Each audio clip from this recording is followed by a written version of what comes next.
It's the banality of evil, my love. So, he always told me, with a melancholy and relief air, about the investigation he had carried out when he was working homicide. I listened to him enraptured. I thought he was a great man, experienced man, and with a hard life, and I loved him unconditionally. I had struggled to allow him to be close to me. I always struggled to allow men to approach me. My childhood never leaves me. It comes back every night, in nightmares. But he was good.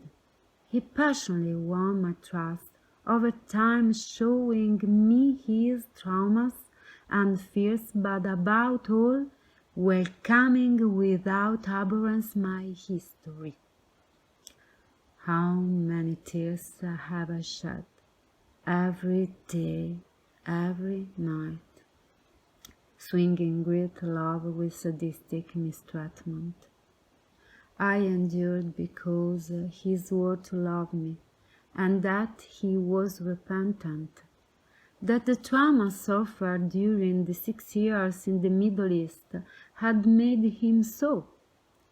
He couldn't control himself, and that's why he suffered even more than me in hurting me. He always promised me that he would change, that without me he couldn't live. He had also turned to a psychologist. I'm going there just for you. A little voice in the depths told me to leave him, to save me. I never listened. I thought I was strong enough to help him, and it was worth it because he really loved me. I had to resist. He never judged me for my past.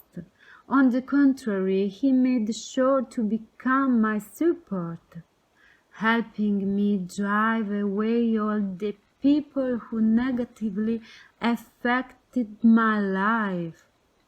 That's what I told myself, and believe it. He had slowly and inexorably cancelled me.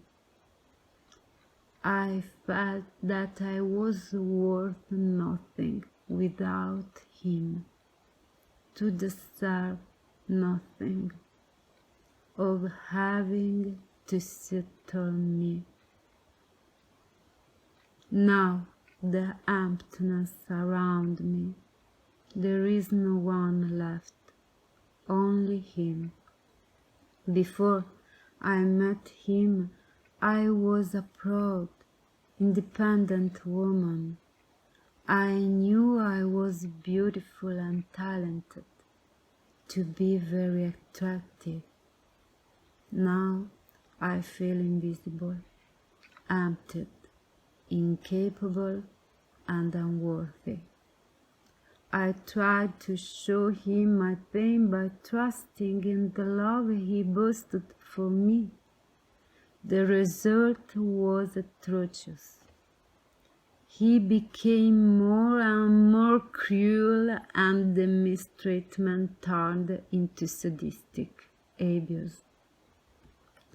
I suddenly realized that he got immense pleasure from my suffering, nourished and galvanized him. I realized that he generated it for me on purpose. It was his daily dose of the drug he preferred. He was addicted to it, my life force. The nightmares of the past now mix with those of the present, and I dream of him as he breaks my chest tearing me off part of the rib cage with my heart. The heart still beats and he greedily devours it. I'm dying. This is too much. A survival spark still exists in me. I decide to leave him. I do it with maturity and dignity, in person. I want to close civilly and try to get help. Here, maybe there is hope. Everything degenerates. The victim is him. What I am doing denotes my inability to understand him. I'm heavy, complaining, unstable and ungrateful. This little game doesn't work on me anymore. You never loved me. You are a perverted narcissist and you don't deserve me. I have a value. Enjoy hurting me. You are a monster and now I'm getting rid. I wanted to say I get rid of you, but the words don't come out. I don't hear the sound. How strange. Yet for the first time in a year, I feel myself again, full. Screaming the truth has awakened me. I still exist. No, it's too late. I'm looking at him and looking at myself on the outside, while holding me crushed on the floor with his hands clasped around my neck suffocates me. I don't feel pain. I think I'm already dead. He didn't even realize it. He continues to tuck and a wild and evil grimace deforms his face. It's first time I really see him. He has always it been. I remain motionless, incapable of any action, inert spectator of my massacre. How cold I have for him all this. I cold I had to leave the first time he hurt me. Don't accept pain and mortification as pledge of love. Someone knocks on the door violently. The neighbors must have called the police, alarmed by screams and noises. They break through the door. There are two of them. I know one of them. He is a colleague of my executioner, and as soon as he sees what is happening, he grabs him out of my lifeless body, holding him to the floor. I've never seen the other. He is tall and imperious with piercing black eyes. He looks like a warrior angel. Kneeling next to me, he starts practicing a heart massage. Courage, Eva, breathe! While I wonder how he knows my name, I feel a very strong pain in my chest.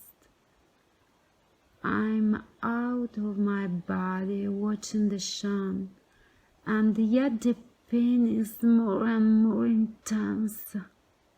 Breathe! Come on, breathe! I review my life, who loved me, the sunlight. I feel the heat of the summer wind. the sound of rain, laughter, hopes, dreams. How many things could I have done? How good is life actually? Now that I finally realize it's too late, I feel like disappearing. Only the heat of the summer weather remains. Summer wind remains. No, it's air coming into me. The warrior angel is breathing for me. Chest pain turns into a heartbeat. I breathe.